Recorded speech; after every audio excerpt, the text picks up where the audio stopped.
Okay. Well, first of all, can I ask you, what was your first ever experience of watching musicals yourself? On stage or on film? Yes, on stage. Well, it was a seminal evening when I went with my family to celebrate my mother's birthday to see a new musical in Manchester on its way from the north of England down to London. And it was written by and starred Ivor Novello, who's remembered these days for the Ivor Novello Awards for Popular Music, but at the time was the undisputed king of entertainment. He was extremely beautiful and glamorous. And though he didn't sing, he wrote the most exquisite songs. Keep the home fires burning, we'll gather lilacs, all sorts. And this show, The King's Rhapsody, a very sentimental operetta, really, was overwhelming for me. I was about 9, I think. And the spectacle of it, and the number of people on stage, and the sort of things that you couldn't get in our local theatre were suddenly on display. And I was lucky because it was the last musical he wrote. And it's difficult to remember these days how huge he was. It was before Andrew Lloyd Webber. He was the king, really, of musicals. And it had a huge impression on me.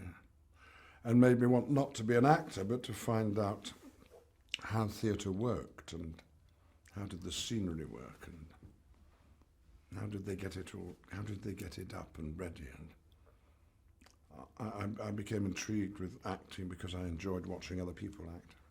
You mentioned Andrew Lloyd Webber then, and you said Ivor Novello was way before that. But talking about Andrew Lloyd Webber, what's made his work so timeless, and in particular Cats?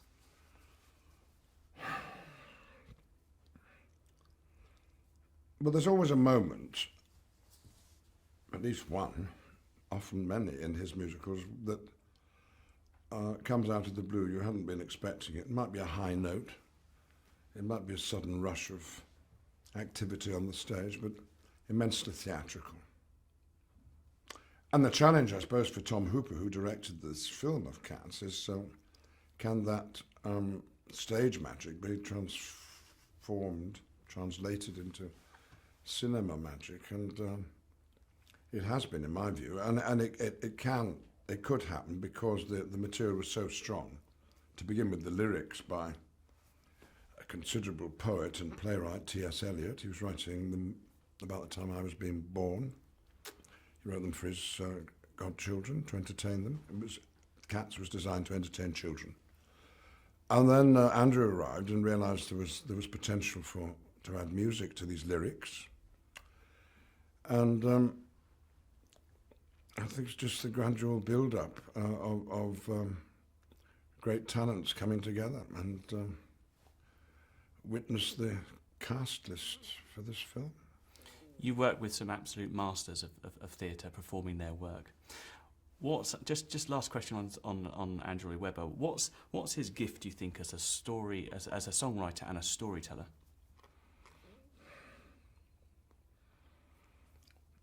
Well, I think that he loves the theatre, and tells a good story, and a story has been organised out of this raw material of the poems of the Cats, yes, I think that, and Andrew clearly likes entertaining people. It's not just the tunes, it's the whole theatricality which presents the songs. I want to talk about Tom Hooper now. Tell us, what did you think when he first presented you with this character? What were your initial thoughts? Well, I immediately understood him. He's an actor from the past who's had a career which he remembers as having had some success.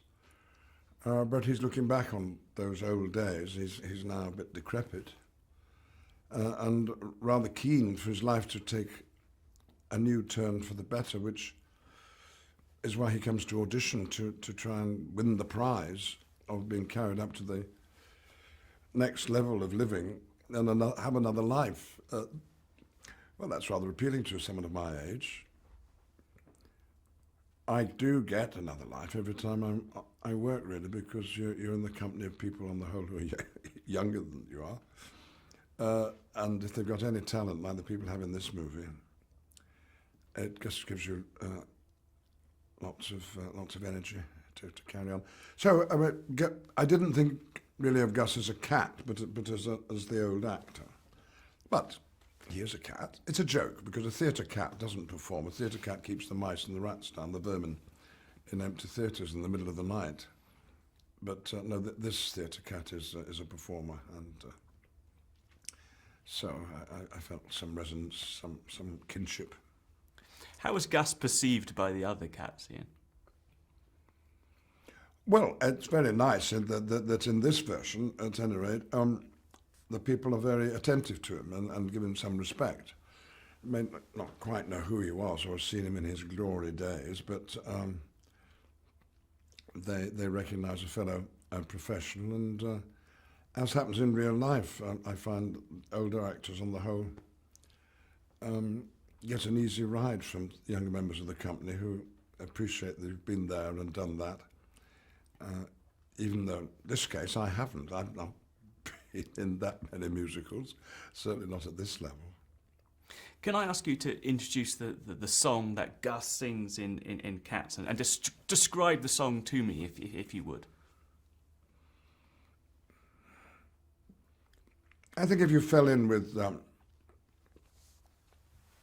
Gus at his club, which takes place in the back of a neighbouring pub, is the lyric,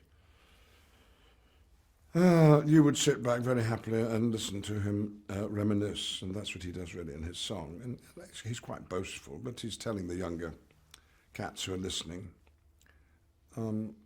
what his life used to be like. And even though now he's decrepit and can't do what he used to be able to do. So it's a little bit melancholy. I was going to say, my next question would be, in what ways did you find it moving, this song? There's a moment when Mr. Mistopheles, the failed magician, is desperately trying to conjure up, make something happen that would change everything in the story. And when he achieves it, I found myself watching a little sniff and a gulp, because suddenly, out of nowhere, I'd been manipulated into a state of being ready to be moved. Well, you don't really expect that, do you, when you go to see a great big extravagant musical, that it will move you. It also makes you laugh. I'd like to ask you about your working history with Judi Dench, if you could set that up for me, and the fact that you reunite in this movie. Well, Judi and I, when we were a lot younger, fell in to a pattern of working together over a number of years, and we did a play for a year in the West End of London when we were youngsters, and shortly after that we were in the Royal Shakespeare Company together, and we played the Macbeths, and we did plays by Ibsen and Bernard Shaw. And I thought that was probably going to be my life. I was going to be Judi Dench's leading man. And so we became close friends and have remained that. But we haven't worked together of late. And so very nice to come back. And we spent a lot of our days when we weren't actually shooting, talking about old times and marvelling at the array of talent in front of us. I don't mean the stars. That's obvious. But the ensemble, the cats, the people the Jellicoe cats who sing and dance in a spectacular way. And Judi and I were a bit in awe, really. I bet. And can you just tell me why Judi was perfect for this particular character? Well, Old Deuteronomy is respected by everybody. Judi Dench too. But I think it's a bit more than that. We all love Judi, and she was able to gather that affection into the situation so that we not only respect old Deuteronomy, but we love her as well. And just happy to see her.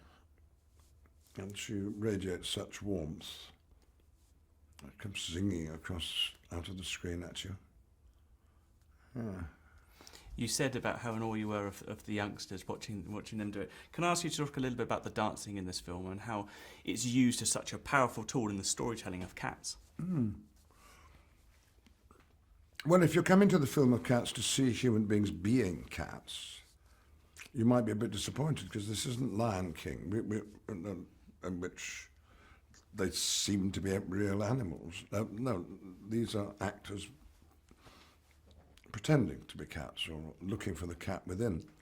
But the dancing, at times, if you screwed up your eyes, they did. They looked like cats. They moved exactly like cats.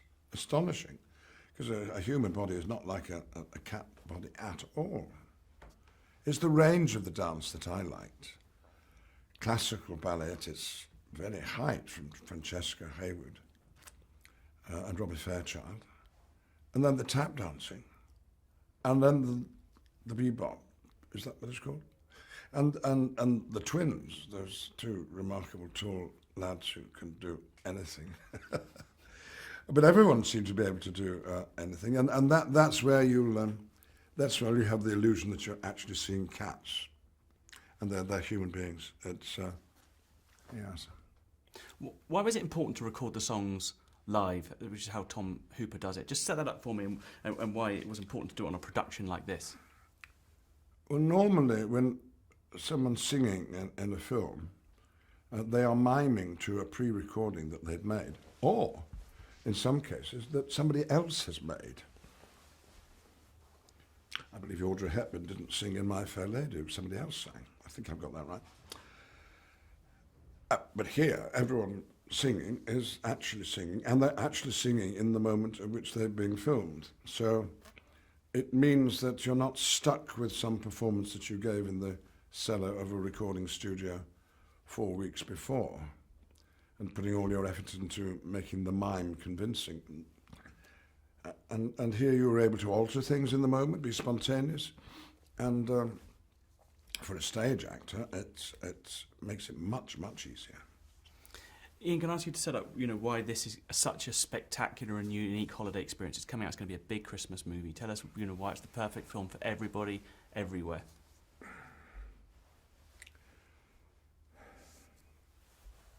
There's an institution we have in the United Kingdom called pantomime. It happens at the holiday period. Every city has a pantomime. And what happens in the pantomime? Well, it's mayhem. A story is told, a simple story, moral tale, and there's cross-dressing, and there's singing, and there's dancing, and there's rhyme, and everyone has a good time, and the whole family goes to see it. Cats on stage lent, I think, towards pantomime, and that experience. You could take anybody to see it, your granny or your grandchild, and there'll be something for them to enjoy in it. And I think that's the audience it's going to appeal to. And when a family is most together, well, it's holiday times. If this doesn't become the film you have to watch when it's available on Christmas Day, around with the family, round the tree, I'd be amazed. Not that it's Christmassy, but it has. It's about people coming together, people liking each other, the good triumphing over the naughty and the evil, and everyone being themselves and having a high old time. Why wouldn't that be a good family movie? My last question, what was it like walking onto those sets? Because, I saw a couple of props yesterday. I saw a prop dustbin. I couldn't believe the size of it. What was it like for you guys to walk onto a whole set at Pinewood? When you see a big chair and table, and you can walk underneath it with ease, they don't suddenly look big. You feel small. We had this in Lord of the Rings, similar effects when they had to make the Hobbit actors look smaller. The scenery was made bigger. So I was familiar with the experience. But you know, all those holidays that people have at Disneyland, Universal Studios, it's all about making an audience feel they are part of and are in the films that they've enjoyed. Well, I was in this film. I was there. That scenery was not scenery, it was my home. It was where I was going to live for the weeks while we were doing the film. It's such a joy as because I am still the little boy who fell in love with the theatre by and acting and performing and singing and dancing by watching it on stage. But here I'm now in it. And I'm back to being 12 again. Very happy.